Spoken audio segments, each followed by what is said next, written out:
Can I still come here for free Pringles? Bitch, you rich. Is that supposed to be a joke?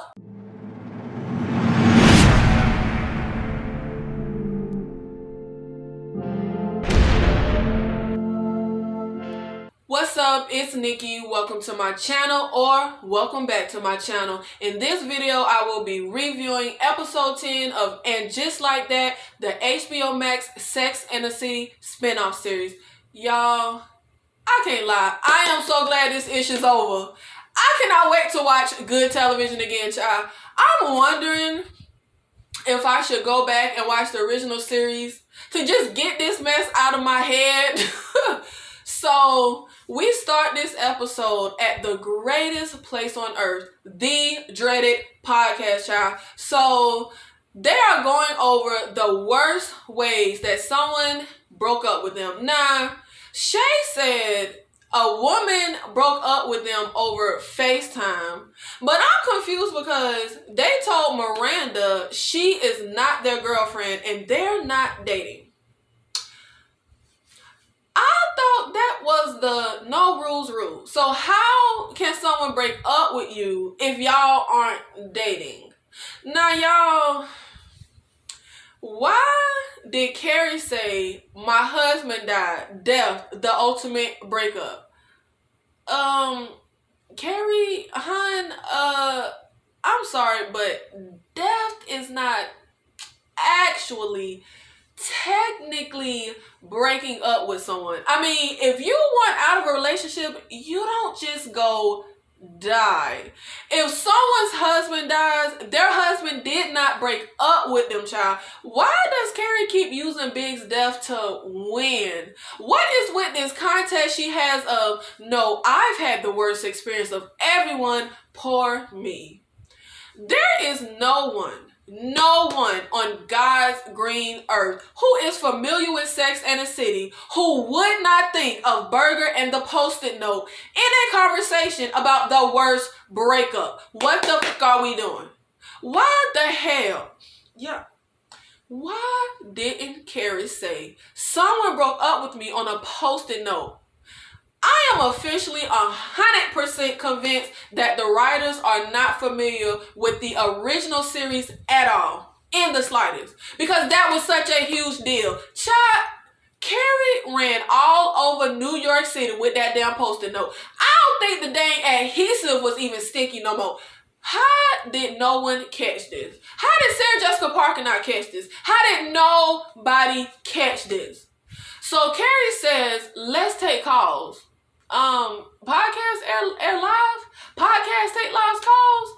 I didn't know that. But the producer tells them that there are no calls. And Jackie, whose name I had to look up before recording because I kept referring to him as the Asian guy because he ain't been nowhere in the series in any real way. So I literally had no idea what the nigga name was. Like, I ain't had no clue. And then I saw it was Jackie and I was like, Jackie?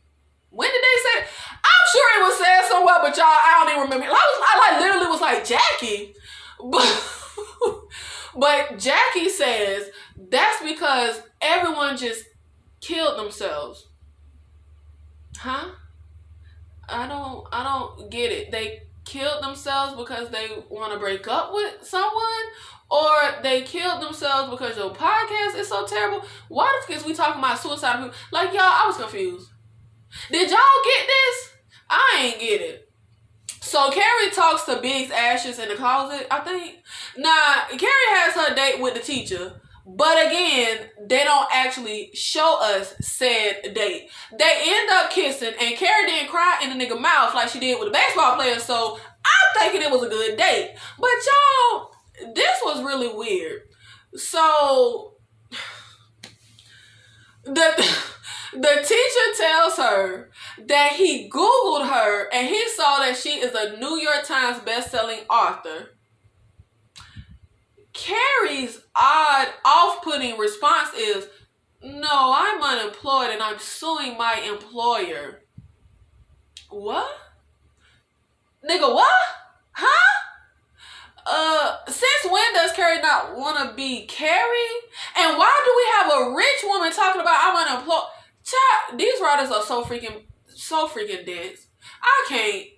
And I'm actually annoyed with people calling this show woke garbage. Yes, garbage it is. But this show is not woke at all. Not in the slightest. This show is not woke. It's actually asleep. This show is asleep at the mother freaking wheel. Why did we have Carrie say this? Do y'all know? I always gotta be extra. Y'all, do y'all know those horror movies where there's a demon or something trapped in a stone, buried under some city in a tomb or some ish that has been asleep for like 1,000 years? This show is that demon down in the pit of hell, never to awaken unless we could find someone who could read the ancient text of a dead language or some ish. The show ain't woke, nigga, they sleep. Seriously, this is not woke. This is when woke goes wrong. This show is that woke where you been awake for like 92 hours and you done completely gone insane and lost your mind. Your brain like starts dying and ish because that's how awake you are. That's this show. That's the woke this show is. Okay, so the first person that Carrie calls after her date is Seema. Okay, girl. Really? Did anybody else find that extremely odd? You don't call one of your two best friends. Was Seema at the hospital when Carrie had her surgery? Girl, look. If I carry your dang pale behind and put your pale ass on the toilet and I gotta tell you whether or not you peeing, I better be the first mother freaking call after the date. Y'all, why was Seema and her guy in the hotel for days? They don't have a home? Don't they both reside in New York? What am I missing? Why are we staying in a mother freaking hotel? I was so confused with that. Child, Carrie is always complaining and whining about something. Just has such a, I don't know, she a stick in the mud on this series, and it's really on my nerve. It's like they took Carrie's worst traits and played them up and took all her good traits and like just took them away. So Carrie complains to Seema about the fact that the teacher asked her permission before kissing her. I thought y'all show was woke. That ain't what people supposed to do. But child, you bailed on y'all 9-date because of your wedding ring or some mess. Have also been really standoffish with the guy. Like, take the romance out of it. Don't call it a date. It's all the stuff she been saying. Yeah, girl, I'm not gonna just try my luck and just kiss you. Why? So you could be mad and scream, how dare I kiss you when your husband dead? Child, Carrie crazy. My nigga, Carrie is a trip. I can't with her. I can't. She work my nerves. But really, her problem is she never liked the good guys. Ain't nothing wrong with this motherfucking teacher. She never liked the guys that's good for her because I still take issue with her choosing Big over Aiden. I don't know, babe, I'm in the minority, but I take issue with it. I really feel like there's no universe where I'm choosing Big over Aiden. Aiden was like freaking perfect. It's not even close. Is it just me or was Carrie not charming or fun in any of her interactions with the teacher? I feel like she used to be funny and charming with the men she dated. Why did they not show us the mother freaking date with her and the teacher? That's really bugging me. I want to see the date. I want to see, I don't know, whatever. Why do we only get these quick snippets of her and the teacher? Now, hold on now, child. Big in heaven? Now, I'm not going to debate whether heaven is real or not, but I am going to argue that if heaven does exist, my nigga, we think John James Preston is there? That's what we think he at? Okay. Okay, I'm sorry. Miranda got on my mother freaking nerves in this scene though, y'all. She was being such a freaking jerk, man. Just so freaking insensitive. Who argues with somebody about where they believe their dead loved one is at? Who do that? It don't matter what you believe, nigga. She talking about what she believe about her dead loved one. Also, I found it really insane that in this scene, Miranda says they had these conversations, and since when does Carrie not believe the same as her? I guess Carrie used to ain't believe in heaven, but now she do. But then in the bathroom scene, Miranda is like, why can't I change if I want to and then change back? Well, why Carrie can't change her opinion about heaven then? Y'all, I swear to God that they really have different people writing each scene and don't nobody communicate with each other. They just write random scenes and don't know what the other person writing and they just stick them together. Because the contradictions do not make a lick of bit of sense. But it was so crazy to me how in this scene about heaven, we got the old, cynical, clinical, logical Miranda after they have given us the goofy, batshit crazy, erratic, illogical Miranda. There are no longer any heartwarming moments between the ladies. This is no longer like a friend group to aspire to have or a friend group you want to be a part of. See, what's crazy to me is how they have tried to make Samantha look bad, aka Kim Cattrall. To have her character written to be so petty, and in that they have been trying to make Carrie look good, having her be the one chasing the friendship. Carrie has been the one reaching out to Samantha all season. But what they did not know is you can't make Samantha Jones look bad. Period. Because I am in full support of Sam running far the hell away from these vampires. It's like Carrie's apartment was built over the motherfucking hellmouth the way she acted. Any Buffy the Vampire Slayer fans will get that reference. I stand with Samantha. I would run to Paris as well to get away from these women. If this is what my friends turned into, nigga, I'm on the next motherfucking flight. Run, Sam. Run, bitch. Run. For me, they tried and failed to make Samantha look bad because who wants to be around these ladies? So y'all ain't really make Sam look bad. Y'all made us understand why she gone. Who wants to be a part of this friend group? I don't. I'm glad Samantha got out. So they still got Carrie fake texting Samantha child. I think Carrie is actually being catfished. That ain't Sam. Somebody is pretending to be Samantha Jones. That's why they only text and never talk on the phone. That's the first rule of catfish. It's also why they only talk about frivolous things. Samantha is laced throughout this episode, and it is truly so pointless. Carrie goes to meet Big's brother. And y'all, I can't even live. Y'all, this was the dumbest motherfucking scene in the history of dumb scenes. So the brother is like, where's John? And Carrie sits there confused. That puzzle look on Sarah Jessica Parker's face was hilarious though. I'll give her that. Now this interaction was dumb for many reasons. For one, I find it odd that someone would say, where is insert dead person's name? To refer to where their ashes are. But even if you do speak that way, why would you look into someone's face as they look puzzled and not clarify what it is you're talking about? They look puzzled.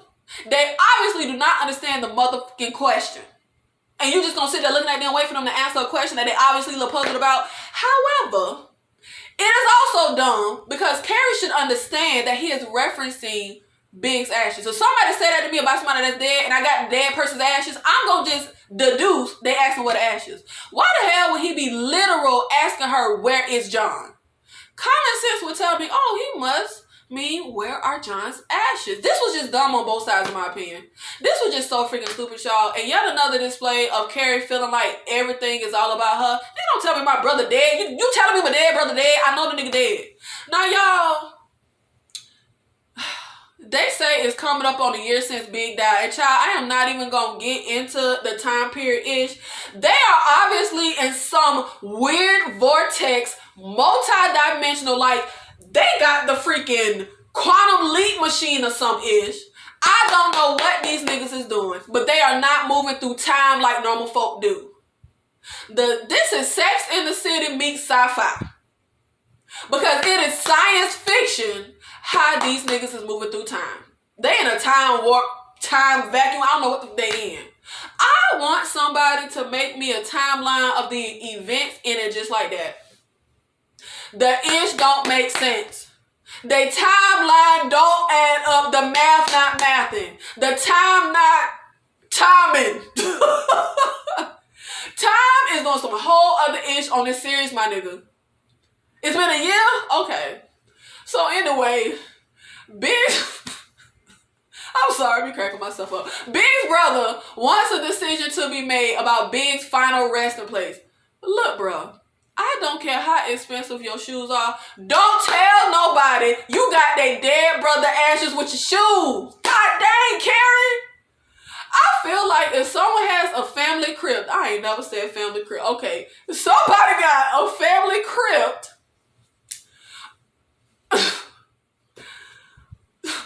I'm sorry, family crypt tripped me out. Whatever. If somebody got a family crypt, ain't that where they should go? Shouldn't they rest with their family unless the person has explicitly expressed that it is not what they want to be? They don't want to be in a family crypt. Y'all, am I being dense? Because I feel like if I'm the wife, shouldn't he go with his family? Like, why was Big even cremated, first of all? Because a family crypt is where you buried, right? Like your body. Was there no conversations? I don't know. Maybe I'm wrong. But I would think it would be respectful to speak to the family about their wishes. Yeah, you the wife, but can you at least talk to the family, see what their wishes are? Factor that in. Now, y'all, I have said before, I am no fashionista. But what the hell was Carrie wearing on the Dane Bridge in Paris to spread Big's ashes? Their dress looked like a pastry. I don't know what that was. And y'all, was she wearing purple cleaning gloves? Was that cleaning gloves? What was that, y'all? I hated that entire look. What decade was his dress from? My God, it was just so terrible, child. But hey, maybe it wasn't terrible. Maybe I just don't know fashion. And everybody loved the motherfucking dress. And why were there such a small amount of ashes? That bugged me. That was not enough ashes for a full-grown adult male. But I won't be nitpicky. The show cannot even follow the details of their own story. So I cannot expect them to follow little details like the amount of ashes. But child, that looked like the amount of ashes after having a cat cremated or something. Okay.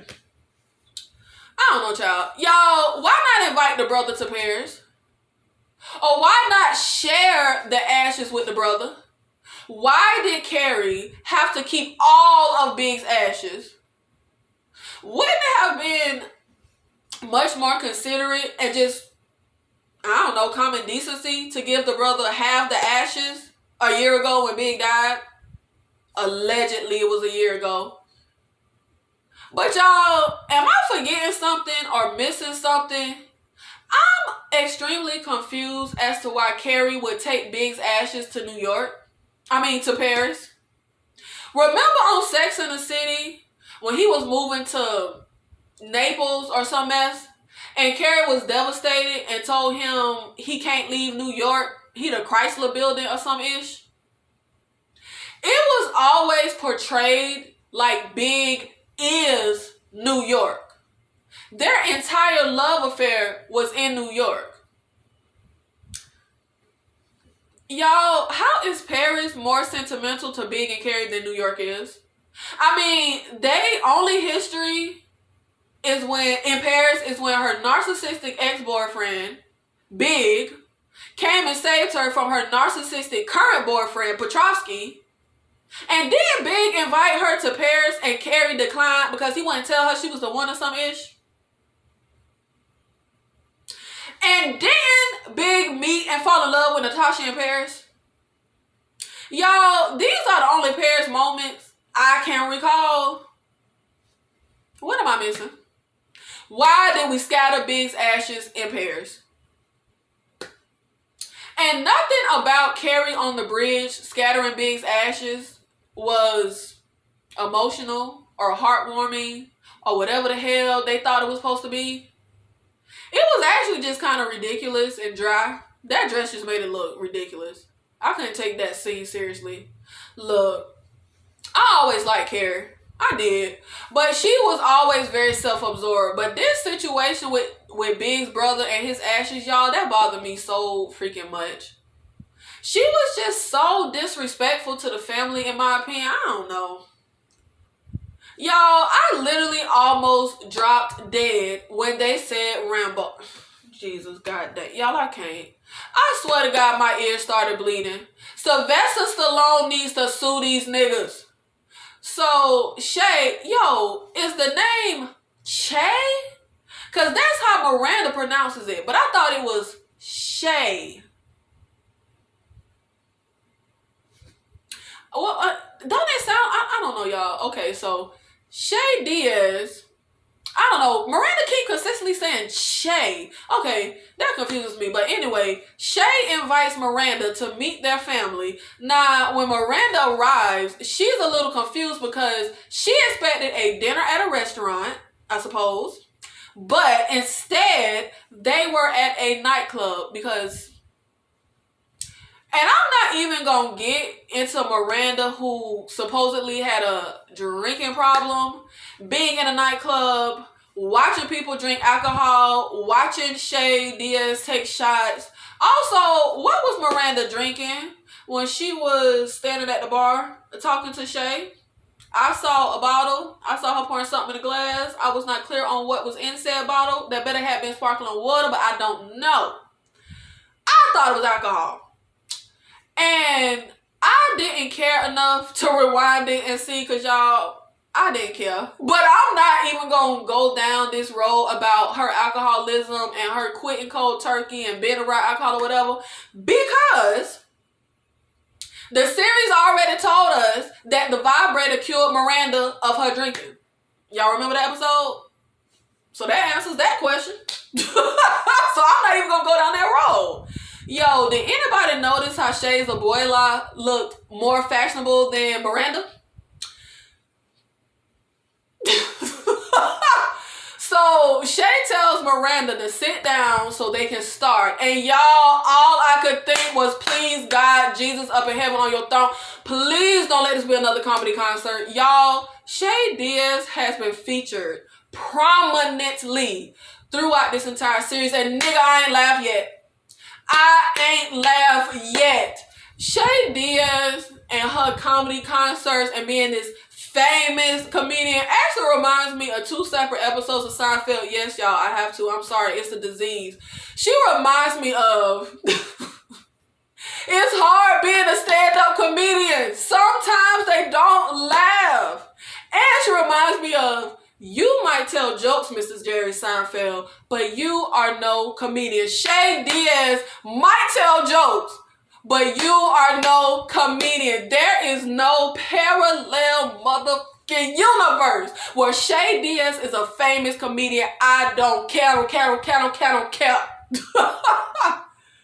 Nah, Che Diaz gets on stage and grabs a mic, and y'all, I literally started crying.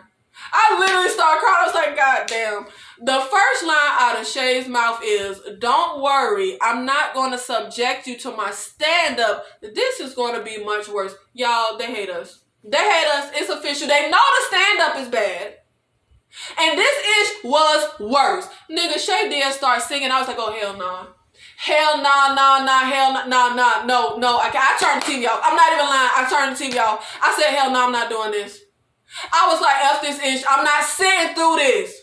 I'm done suffering. I'm not going to be able to make no content on the series finale because F this, I'm done. That's literally what I was sitting. I was like, nah, I can't do it. I'm done. I'm tapping out. I can't make it. I can't last another round. Y'all, I cannot wait to watch good TV again. Watching this series and seeing what people are saying about it on Twitter, this was my first time. Maybe I'm out the loop, but this was my first time hearing the term hate watching. I literally have never heard that in my entire life. And I'm not really a fan of the hate watching. I get too worked up. The ish get on my nerves. I would like to enjoy what I spend my time watching. Or can I at least watch something so bad it's good? Like something that has... It may not be so good, but it got some redeeming qualities or something I can enjoy. Look, my nigga, let me tell y'all something right now. Y'all cannot accuse me of creating a channel that does not listen to the subscribers and make the content y'all ask me to make, child. Don't y'all dare ever say that because I have suffered. I have. Y'all niggas had me watching motherfucking Euphoria, and I will never forgive y'all for that one. Y'all niggas asked me to do a video on the second Sex and the City movie. I'm starting to feel like y'all hate me for real. Now, y'all know that second movie was horrid. Y'all know that movie was bad. But y'all, I turned the TV back on and I sat through the motherfucking Che Diaz singing.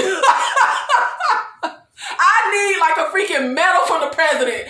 And y'all, the ish was so bad, my dog started howling and crying. I'm so serious, I'm not even lying. Did y'all hear the fake laughter from the crowd when Che said, who cares about the farmer's daughter or some mess? Y'all, they can't even get good fake audience laughter.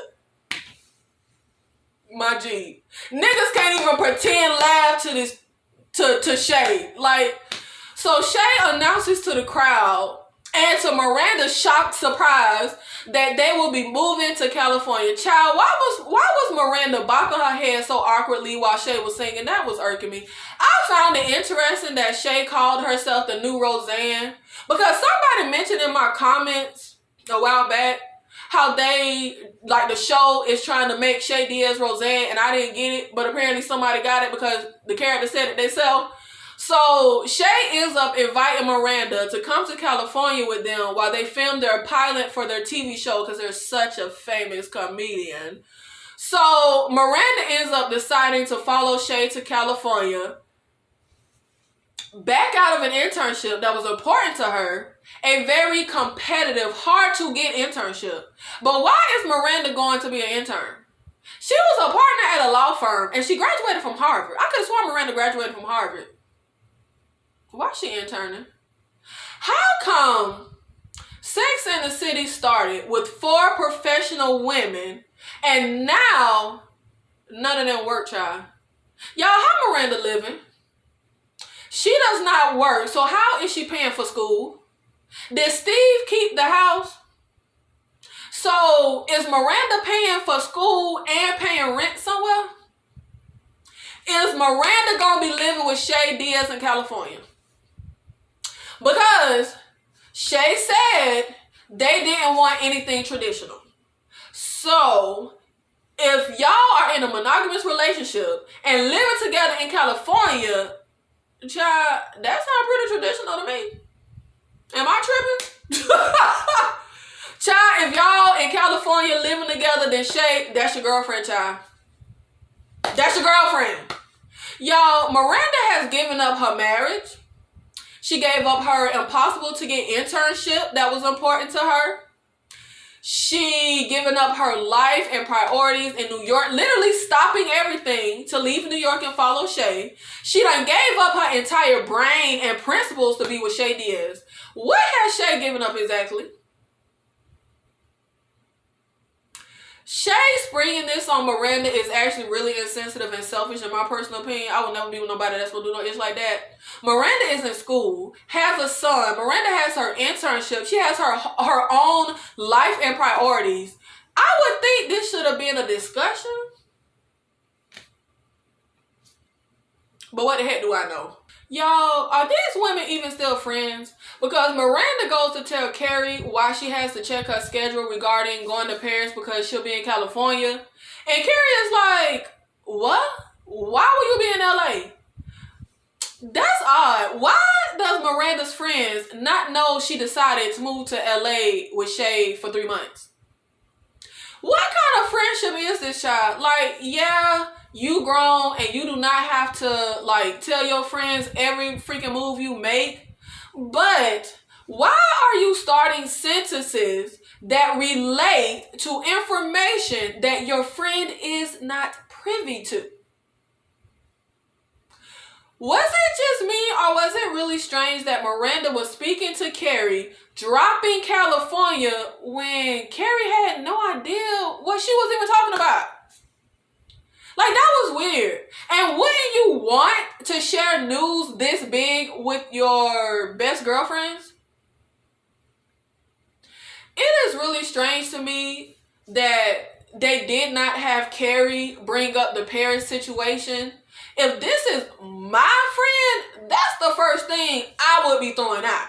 Because how dare Miranda say stuff like, why can't I just go to LA for love? And say things like, that feels like judgment. I would have called Miranda out on her ish so fast. Miranda has literally always been the most judgmental girl in the group. Child, not that they have stayed consistent with. Y'all, Carrie even said, what are you gonna do in LA all day? Sit in the audience and laugh? Hello, don't that remind us of something? Y'all, this is quite the role reversal, and the writers were freaking asleep at the wheel. Again, there is no way that fans would not watch this series finale and not think of Burger's post-it note, breakup. Or Carrie and Miranda's fight about Carrie quitting her job, quitting her column, and moving with Petrovsky to Paris. God, Jesus, it's just, y'all, it's unfathomable how many missed opportunities and just like that had. It's weird, and it feels like they just erased the lady's entire history. Y'all, I was so freaking frustrated with this scene because it was just like a big neon elephant that say Paris. So many missed opportunities. It was outrageous, egregious, preposterous. That's a line from Seinfeld. I'm sorry, y'all, it's a disease. It's a sickness. But it's really annoying to me how they just gloss over Miranda cheating. She faces no consequences for her infidelity, for hurting Steve, for betraying Steve, for the behind my back part, like she said. Because she a woman, she don't get nothing for cheating because she cheat with a non-binary person. We glamorizing it. I don't know, child. Miranda speaks to Carrie about can't she change. Miranda has not changed. She has literally contradicted every single solitary thing she has ever said, done, and stood for. It does not feel like natural change and growth. It feels contrived. I can stay here and write about my life, or I can go with him and live my life. You mean his life? Well, now Miranda will go and live Shay's life. How ironic. So this episode, they focused on Charlotte and Harry throwing the Bar Mitzvah for Rockefeller. Only Anthony can do something with such an ugly name, child, because he called her Rockefeller, and I'm gonna choose that over Rock. But child, I'm with Anthony. He goes in to speak to Lily Rock sternly, like her parents should have. Child, somebody need to talk to this child. I have been accused of being a dramatic person, so I would definitely be a dramatic parent. I would have grabbed that video game and chucked that mug out the window. Look, little nigga, you gonna practice this here Hebrew. I'm not playing. We doing the mitzvah. Y'all, the transgender rabbi annoyed me. Why are all of their transgender non-binary characters written so annoyingly? I don't get it. What is that? First of all, when she is at Charlotte them house, she just takes it upon herself to grab food and just eat it. That was so odd and so rude to me, y'all. I don't know, that bothered me. Am I tripping? I would have said, hey, can I try this? Hey, do you mind if I get this? Get some of this? Can I have some of this? Like, something. How do you just take it upon yourself to grab food that has not been offered to you in somebody else's kitchen, child?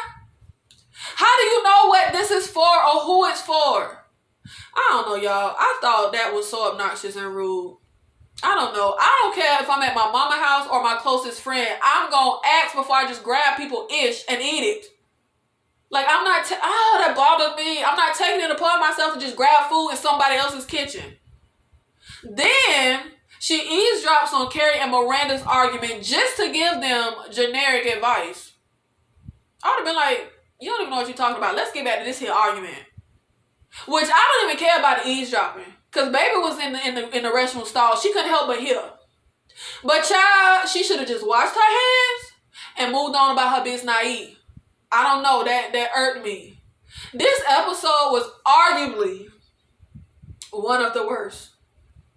And that's saying a lot. The only redeeming moment, in my personal opinion, was Anthony when he's setting up the bread at the day mitzvah and he has the bread guys with him and he tells Charlotte, I don't know if they Jewish, but they all cut, so that's close enough. How come Anthony is the only one with good one-liners?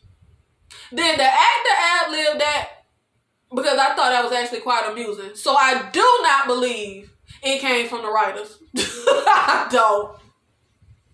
So we at the day mitzvah celebration and Lily Rock chooses this moment to say that they not going out there.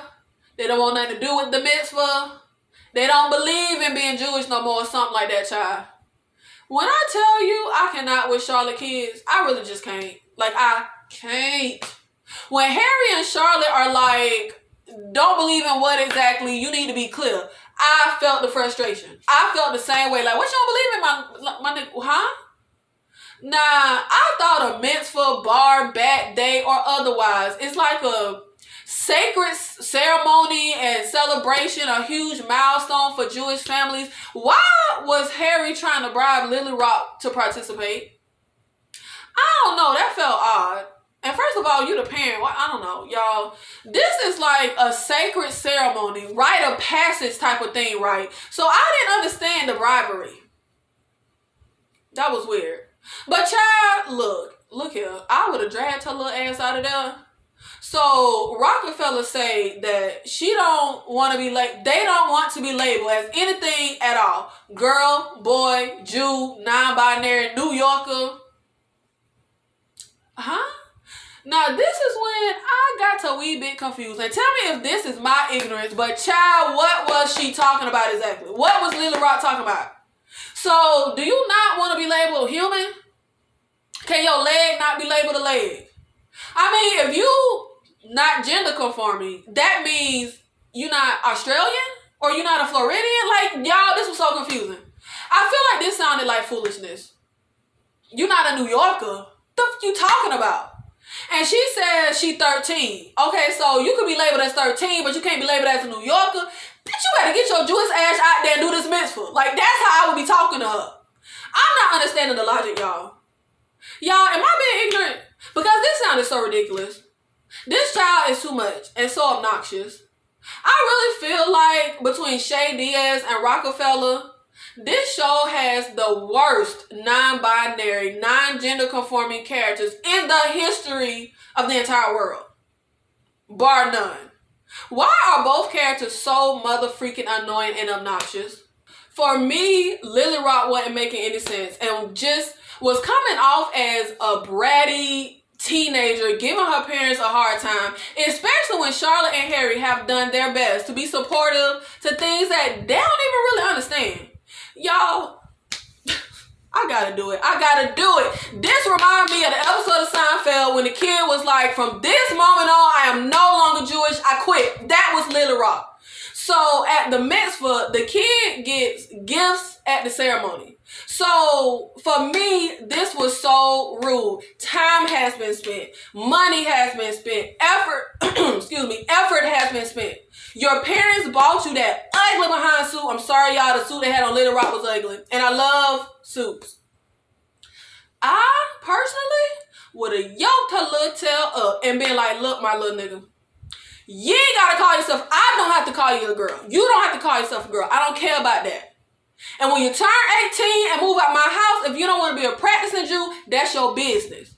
But as long as I'm the parent and you, the child, we is having this here mitzvah. If I got to drag your ass out there and tie your hands up, we having the mitzvah and you going to speak in Hebrew and we going to get this ish done.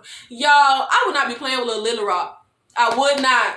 Selfish, inconsiderate. Why was the conversation never had that she did not want to have this mitzvah? Am I tripping? We knew the mitzvah was coming. Why is this only now coming up? Why do you wait after all this ish has already been done and tons of people have taken their time from their day and whatever they could be doing, have come up to celebrate you, bought you gifts, to suddenly be like, nah, my G, I'm not doing this, I'm not Jewish. Now, after speaking to LTW, who they have had looking crazier than the mofo the last few episodes, I don't know what they've been dressing her in, Charlotte goes in and she like, there are 300 people, 130 holla, a trans rabbi, somebody getting their mitzvah.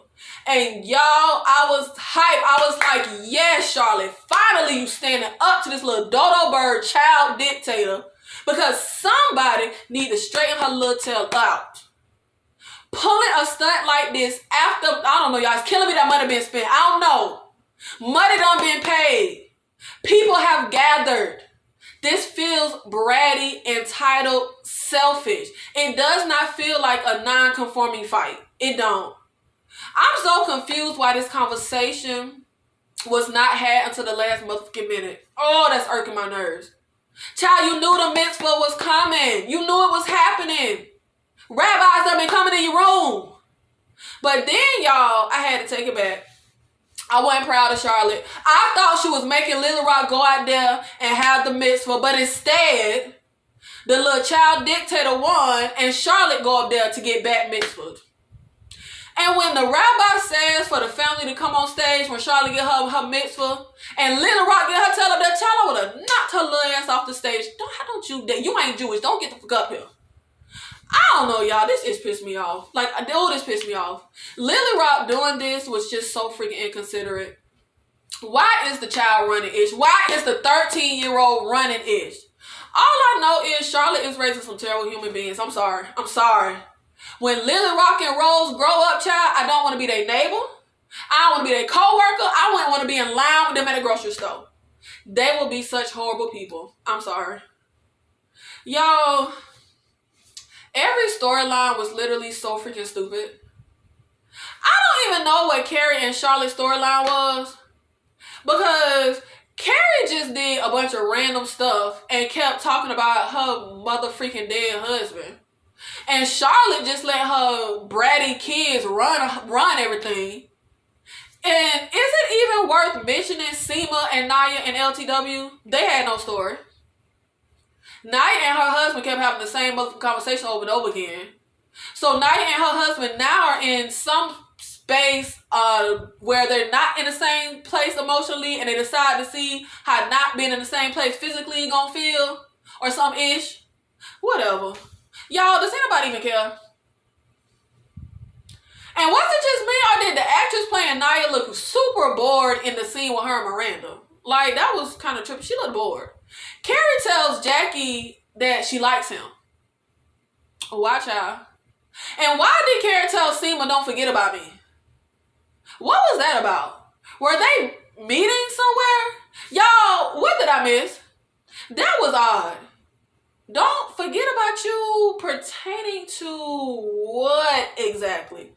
Child, I could not with Carrie and that stupid ass lamp. And y'all, I'm so superstitious. I really am. And I definitely believe in ghosts. But that whole thing just felt so odd and out of place.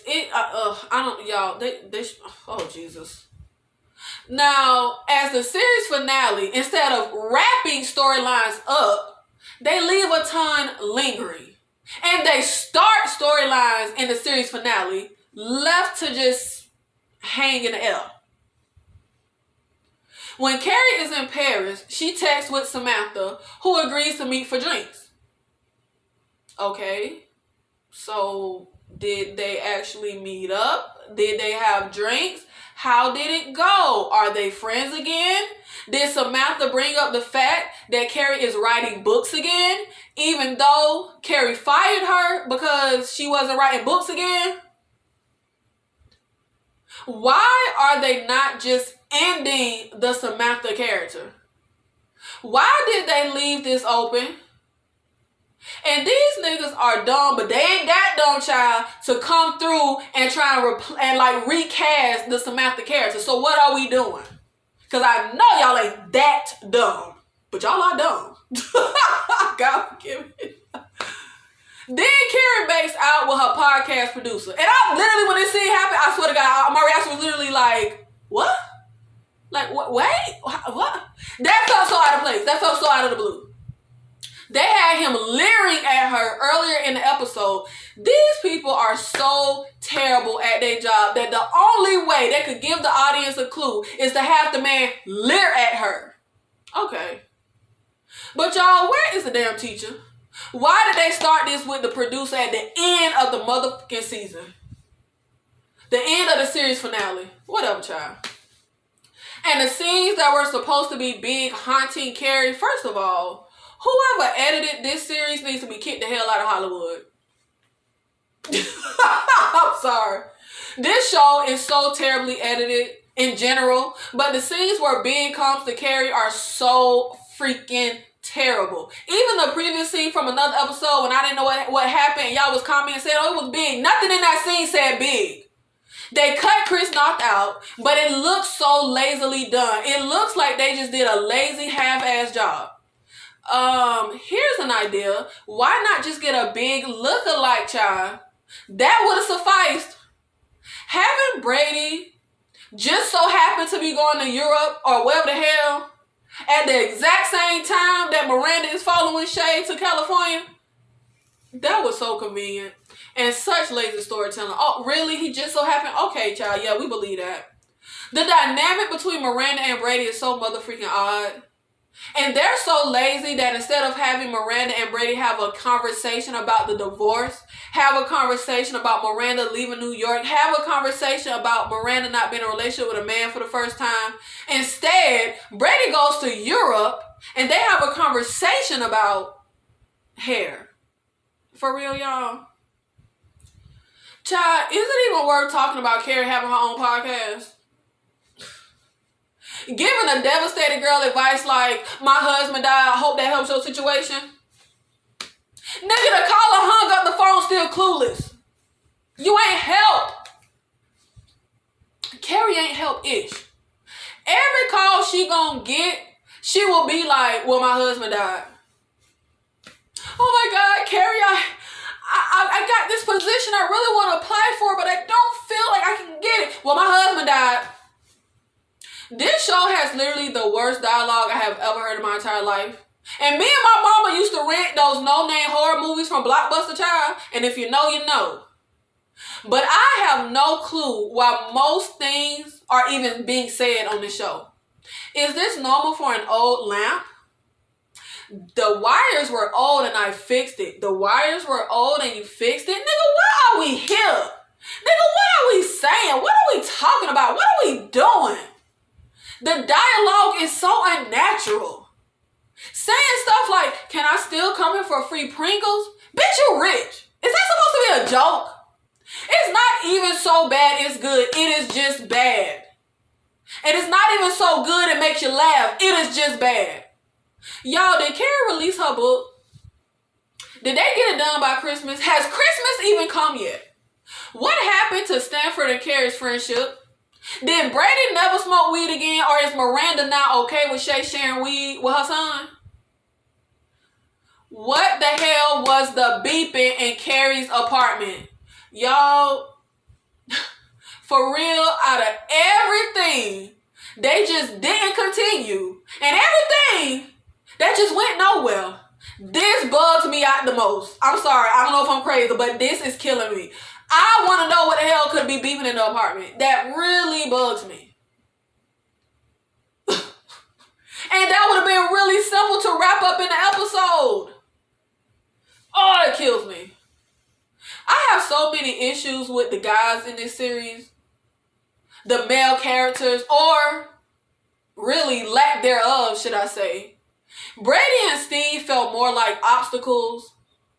They felt more like burdens to Miranda that she could not wait to run the hell away from. Harry felt more like an accessory for Charlotte. And Big's death felt more like just a contrived plot device for Carrie. Really one that was pointless, because what did Carrie learn or achieve as a character?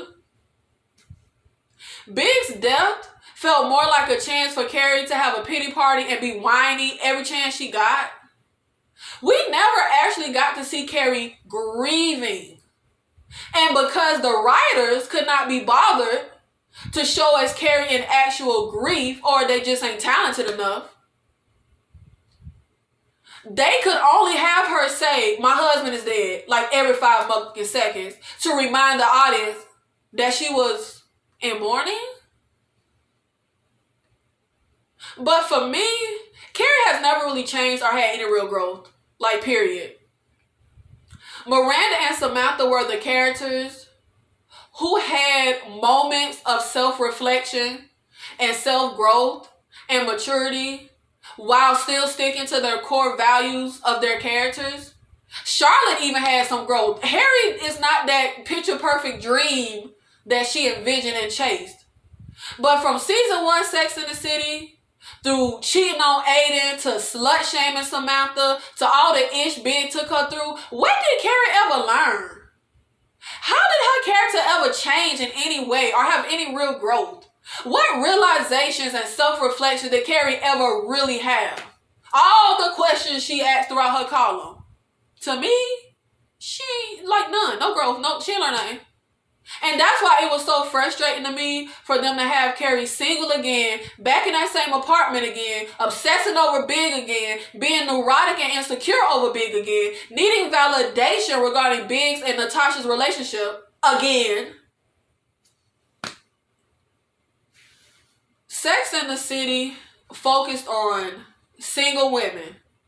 Sometimes funny, sometimes painful, pitfalls of dating. Women in control, enjoying sex, independent, professional women. This spinoff seems to focus on how miserable, mature, and steady relationships are. The women were happier and much more fun back when I was running the hell around New York single. Someone commented on one of my videos about when Samantha had cancer and how the original series dealt with topics.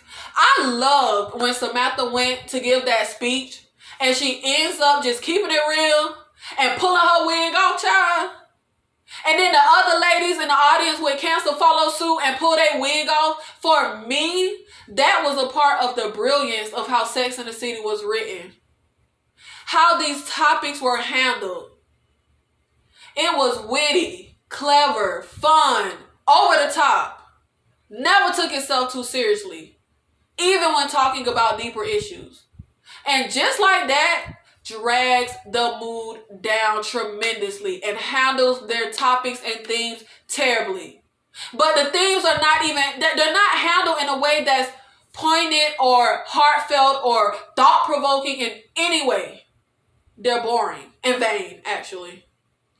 The central friendship of the girls was the nucleus of Sex and the City. It wasn't the men. And just like that, they don't even seem to like each other. Like, was it just me? They didn't have that chemistry.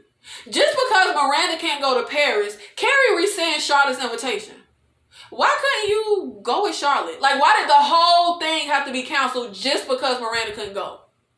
Was that the writer's attempt at Carrie finally being a little less self-absorbed? Because actually, it wasn't. That was rude and inconsiderate to offer someone a free trip to Paris just to take it back. And the chemistry with them, everything was just not working.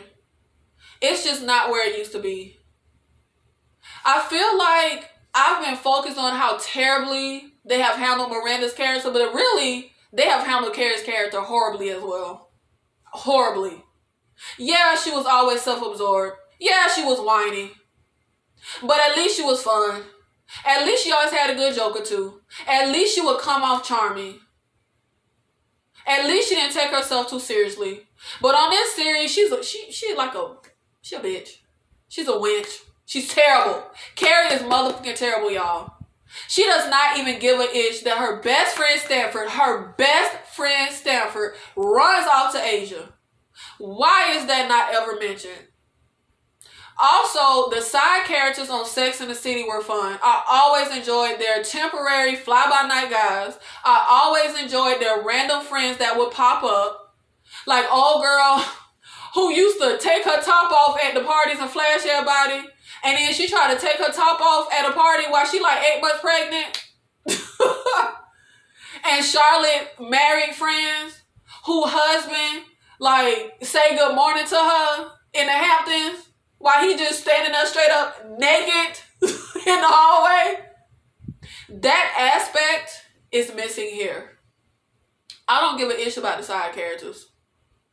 They are not fun or quirky or wacky or entertaining or over the top in a fun way. Sex and the City had an air and a tone of sexuality, honesty, raw emotion, cleverness, the nuances of womanhood and dating, wit, humor, heart. Didn't just like that need to follow the exact Sex and the City playbook? No. Then the characters need to stay exactly the same and give us exactly what they gave us on Sex and the City? No. But they should have remained faithful to the spirit of the original series. The writing felt like they were missing an understanding and a care of our three main ladies, of the fans that has made this show huge. They could have taken the three ladies and broadened the characters and given us a natural and organic evolution. Sex and the City portrayed single women in a way that was new. They could have portrayed 50-something women in a way that was new, and they didn't. On Sex and the City, we had women who were empowered and successful, and that did not hinge on money, because Carrie was not well off like other girls. She had financial struggles. Spending money she didn't need to spend, maxing out credit cards. But she had her own column. She had something to be proud of. She was a professional woman. She was independent. She was still buying expensive shoes and living in a nice apartment in a nice area in New York. But now, Carrie is wealthy for doing nothing other than marrying well. Now, Miranda ends her new life pursuits to follow her new relationship to another city and sit on the sidelines while someone else pursues their dreams. The ladies are no longer living these fabulous, over-the-top, often unrealistic, but fun lives. They are no longer injecting humor, well, good humor, into these women and their situations. Now, let's get into the diversity issue. Look, New York is an extremely multicultural place. It is. And I ain't never been to New York a day in my life, but I know that much. So yes, it was always pretty ridiculous that the world of Sex and the City was so white. However, it was a good show. And their attempt to now haphazardly add diversity and trying to be PC made for a terrible show. And it didn't make for a terrible show because diversity is terrible. It did not make for a terrible show because representation is terrible. It made for a terrible show because the showrunners simply do not believe the ish that they are trying to sell. They don't. Just sell your white ish because that's what you're good at. That's what you care about. I read an article from 2018 by Hunter Harris for Refinery 29 that hit the nail on the head. And it said, quote, "It was a show that was simultaneously progressive and regressive, where people of color were either stereotypes or punchlines," end quote. Look, I love Sex and the City. I did. Did it represent women who look like me, child? Nah, child. It was problematic, but it was my show. It was a well put together show. Great show. Yes, it was homophobic. Yes, it was transphobic. Yes, it was classist. And extremely white and problematic to marginalized groups. But it was a well constructed show with situations and women that we could relate to in some shape, way, or form. Situations in dating and men and navigating that we could relate to in some shape, way, or form. Yeah, there were lines said by the characters that made me uncomfortable. But their lazy attempt at diversity was even worse than their lack of diversity, in my opinion. Like, most friend groups are not diverse. They're not. So having the friend group before white women is realistic and perfectly fine. The problem is there were no people of color in the Sex and the City universe, period. Like, just people on the streets, at the parties, at the restaurants, just in everyday life in New York. Random people they interacted with that weren't in the core friend group. And that's how I know with this show, how they just threw everybody in there to make everything diverse. They didn't even know what the problem was with the original. And you can tell that they didn't. That's why they just threw everything in a melting pot. Like, if y'all pay attention, there were, like, never any black folk walking down the street or in the background at all. So, child, y'all could have just put some black folk in a restaurant and walking down the motherfucking street on it just like that and not added them to the friend group. And, child, that would have been progress. It literally would have. And they still missed the mark on it just like that on representing the gay community, in my personal opinion. The gay characters are just stereotypes and used for comedy. And that's it. Yo, I am so glad this debacle is over. Ooh, child. I'm so glad it's over. I'm wondering if y'all,